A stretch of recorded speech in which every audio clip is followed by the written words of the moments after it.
Okay, beautiful. We are all live and ready to go. Well, happy Indie Bookstore Day, and thank you so much for celebrating with us. Today, I am joined by Courtney Carver. We hosted a wonderful event in person with her last year, and we're so happy to have her back today. Through her work, Courtney aims to share her story and help you discover the joy in less. She's a writer and photographer and runs the website bemorewithless.com and has written the book Soulful Simplicity and Project 333. Okay, beautiful. Her work explores minimalism, health, and simplicity. Let's see. If you enjoy this presentation, please consider supporting Courtney by buying her books, and please consider supporting our bookstore by buying them through us. You can get Soulful Simplicity and Project 333 from us, and I'll be leaving links where you can do so in the YouTube chat box. And just before I turn the time over to her, I just wanted to go over a few of the other things we're doing for Bookstore Day. At 1:30, stay tuned on our YouTube channel, and we're going to be hosting a reading with Justin Call, the author of the fantasy Silent God series. If you're in Trolley Square from 2 to 4 in the West Plaza, we'll have a multitude of authors signing their work. And then back on YouTube at 5 p.m., we'll be ending the day with a story time and cocktail hour. It should be fun.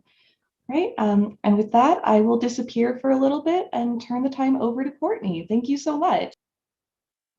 Well, thank you. I'm really happy to be here today. When Lane invited me to speak at this event, I was so excited because I've just done so many different events and partnerships with Weller Bookworks over the years. And Lane and the entire team have always been really gracious and thoughtful and supportive of me and my work and making things easy. And while I would normally say no to a weekend invite to do just about anything, I could not say no to this. I love supporting our local bookstores, and how fitting on Independent Bookstore Day that we get to chat and hang out.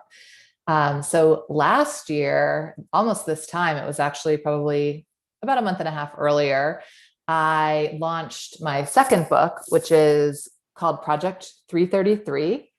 And I don't know if that's coming out backwards to you, but in any case, it launched on March 3rd.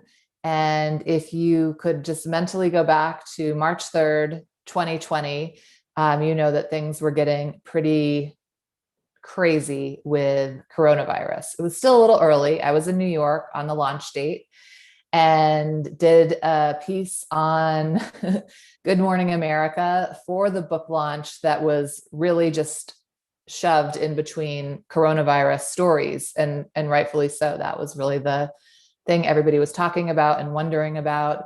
And I remember doing my thing in New York. Some people were starting to wear masks, some people not. I was carrying around my little bottle of clean my hands. I was wiping down tables. I was being cautious, but still not really sure if I needed to be. So still riding the subway, did a book event that evening in New York City, where we decided to do no hugging or close contact other than book signing. And then shortly after that, I came back to Salt Lake City to do an event with Weller Bookworks. And we did it over at Kiln in Gateway at a co-working space. And again, it was still right on the verge. People were sort of starting to stock up on toilet paper and canned goods, but also had no idea what was coming. I remember my book agent saying to me, because we had a 17-city tour planned, and she said, "Don't worry, the flights are going to feel a little empty, but everything will be fine." And the next day after the Salt Lake City event, which was so fun, even though we couldn't hug, but I partnered up with my daughter, Bailey, and we did a presentation there and took lots of questions. And I think we signed books in advance. So there wasn't a lot of close contact. And then the next day I flew to Austin to do an event there. And I sensed that things were getting more challenging on that day. I have to think that was around the 7th, 8th, or 9th, somewhere in there. And then I was supposed to go to Dallas the next day and then on to Phoenix for a 200-person event. And I remember being in my hotel in Austin in tears, just knowing that this was as far as I could go. I was getting way too uncomfortable and called everything off and went home. So the entire tour was, some of it was shifted to virtual, some of it was just finished. And to go into a book launch that took years to put together, to have it wrap up that fast was really challenging, in addition to everything else that was going on. And then we had that lovely earthquake right after I got back in Salt Lake City. And I just thought, what is happening? But here we are over a year later, and it makes me like almost think we're getting a little do-over here. So I do have a little bit of the book that I could read to you.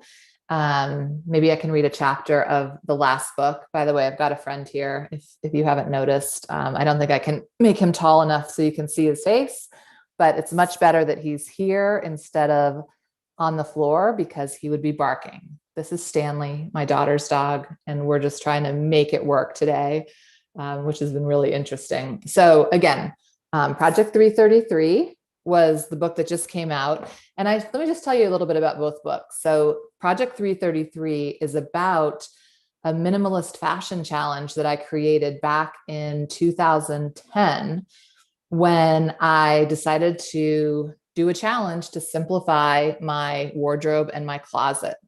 It was out of control. I felt like I was just like collecting clothes my entire life and always wearing the same things. So really frustrated that there was so much there to think about and sort through. And I just wanted it to be simpler, like the rest of my life had become or started to become. And I created this challenge and shared it on my blog, and people were really interested in trying it too. And so the rules of the challenge are to dress with 33 items or less, including clothing and accessories, jewelry, and shoes for 3 months. You don't have to count things like underwear, sleepwear. You don't have to count workout clothes, as long as your workout clothes are working out. And that's basically the summary of the challenge. So you could start it right now with that information.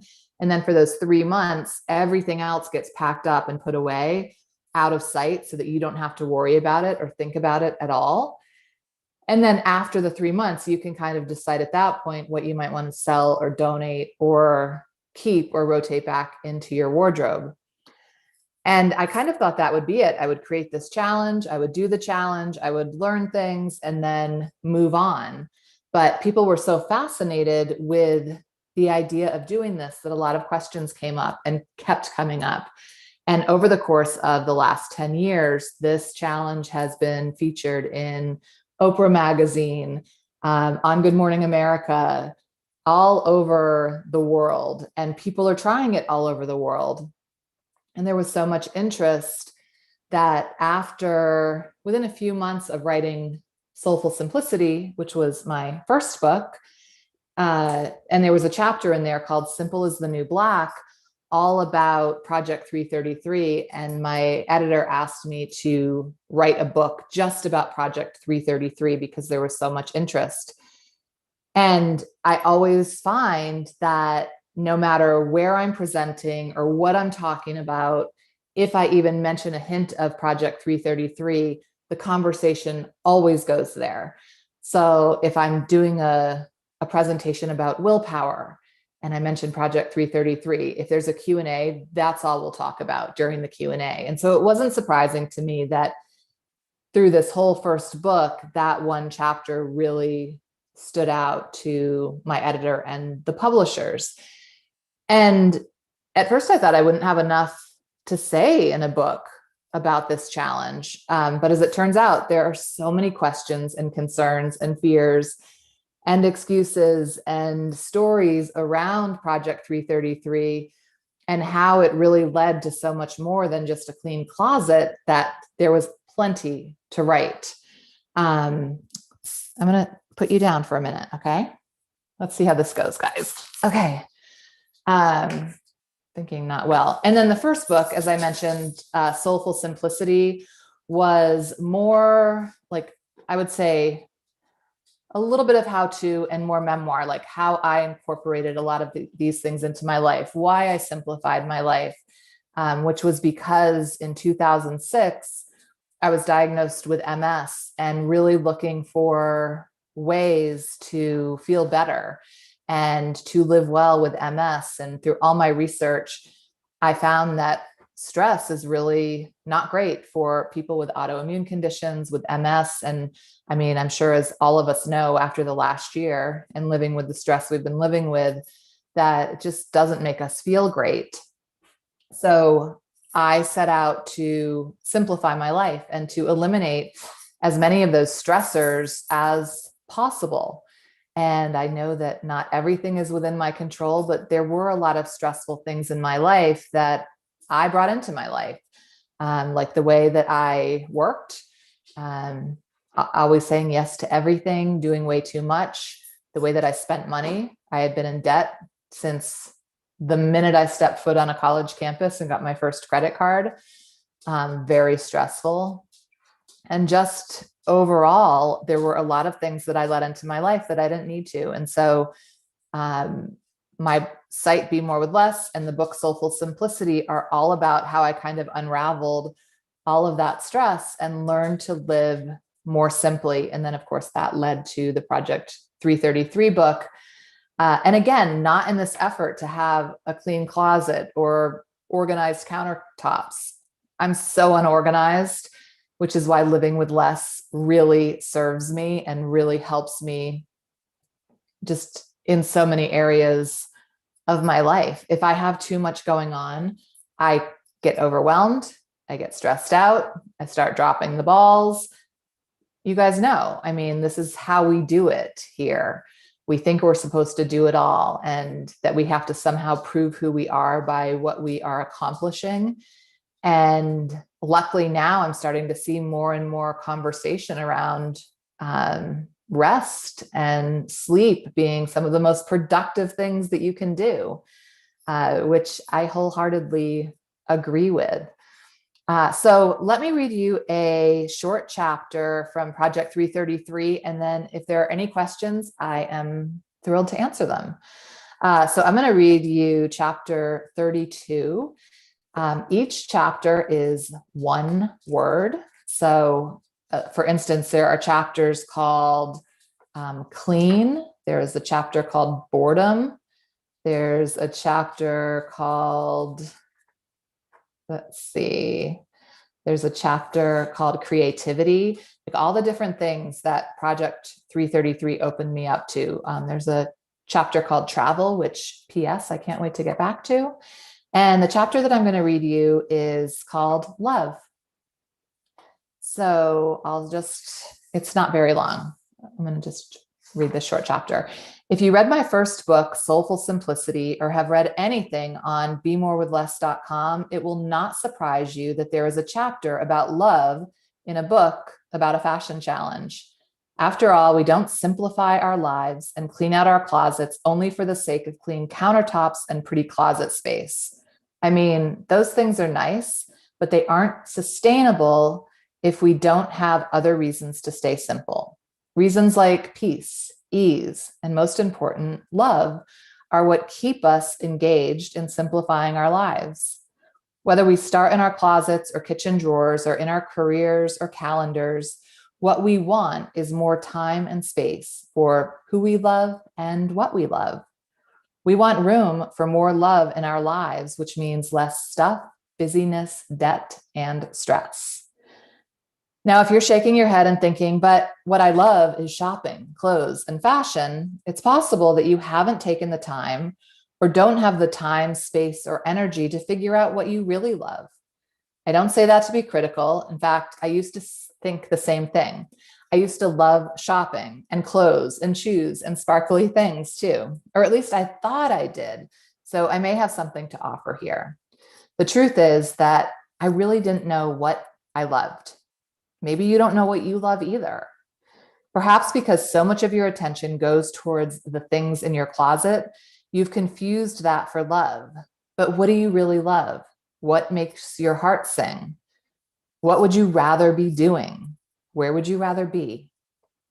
What are you actually curious about and interested in? Don't worry if you don't have answers to those questions or if you haven't even considered them. Many of us never do. We are so busy doing all the things we're supposed to be doing and paying attention to what we thought we were supposed to be paying attention to, not to mention that we're overwhelmed, exhausted, distracted, and stressed out with our heavy, busy lives, that perhaps we forgot we had some choices here. Maybe we forgot we could break the rules, write new rules, care about something other than getting dressed in the right clothes and buying new crap. It's easy to love shoes and dresses, but that's not deep down, heart burning, upside down, mildly obsessive, seeing stars love. If you want to know what you love or learn what you love, try this. Ask the question, is this love? At first, I didn't understand how my stuff was getting in the way of love. I didn't see the connection, but my clutter, debt, and busyness were a big obstacle to living a life full of love. When the stuff was gone, I had space to consider what I loved. When the debt was gone, I had more freedom to explore work I loved. When the busyness was gone, I had the honor of being present and showing up for my life. I still want things or think I need something new from time to time, but now that I clearly see how my stuff was standing in the way of love, new stuff isn't as appealing. It's easy to walk away. Understanding how damaging my stuff really wasn't an overnight revelation. It took me years to figure it out. If you're in the beginning stages of simplifying your life, or if you struggle when it comes to paring down or saying no, consider this one question before your next purchase or commitment. Is this love?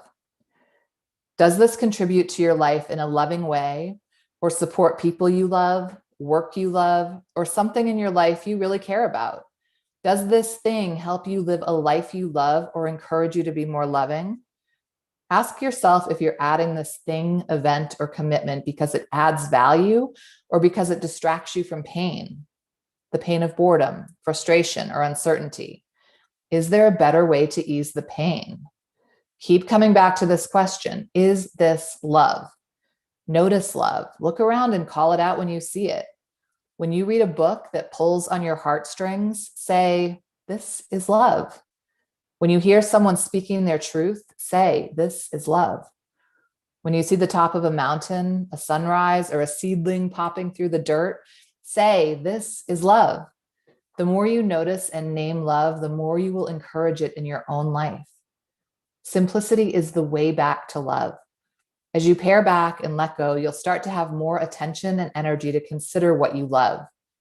The most interesting observation I've made about the entire process, based on feedback from people who have dressed with 33 items or less, is that in the end, this fashion project has very little to do with fashion or clothes, and much more to do with health, happiness, and lots of heart. Like most everything that improves our lives and gives us a minute to consider who we are and what we want, this is love. Thank you, guys. I'm happy to answer questions or talk about anything else that you're interested in.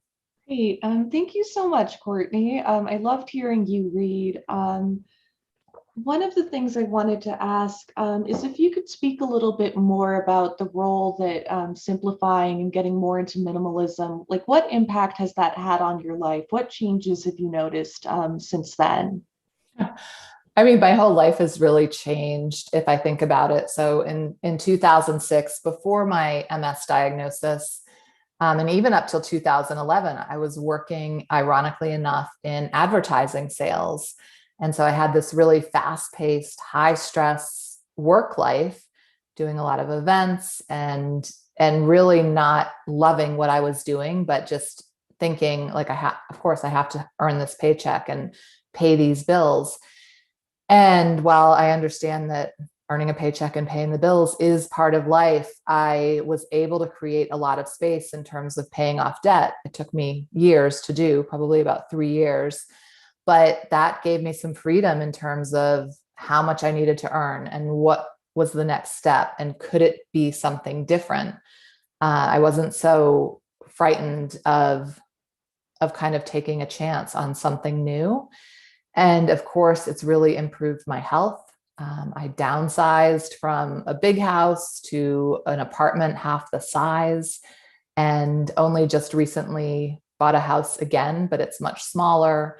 And I laugh when I think about the stuff we were looking for our first house, which was like lots of cabinet space, big closets, storage space. And when we were looking for our house this time, it was how much light is getting in. What's the flow of the house? How does it feel to be there versus where are we going to put all of our stuff? Because we just don't have that much stuff to put away, which has been really great. So overall, I think that, like I said in that chapter, I can be more present. That's probably been the greatest gift, where before I was always really super distracted with all the balls I was juggling. And sure, I still sometimes have crazy weeks and am trying to manage more than I want. But for the most part, I can recognize when that's getting unhealthy and pull back. You talked a little bit, you mentioned in that chapter on love about identifying the things that you love as like a starting point. But I was wondering if you have any other recommendations for like simple first steps that people can take when seeking to like declutter their own lives. Sure. I mean, first and foremost, I would say to really keep it small. So try to make big change small. I think so often when we're considering a life change, like simplifying our lives, we want to do it all. Like we want to declutter our entire house, but we can look at decluttering a drawer or a corner or a countertop and then kind of enjoying that space and building some resilience and then moving on to the next space versus making it this all out effort. I think really thinking about decluttering and simplicity as a form of self-care, just that simple shift of this is the way I'm taking care of myself versus we got to get that garage done this weekend, or making it really angsty and stressful makes such a big difference, because although it may take longer, it will be more sustainable. It will stay with you if you go more slowly, take tiny steps, and really celebrate and recognize those steps.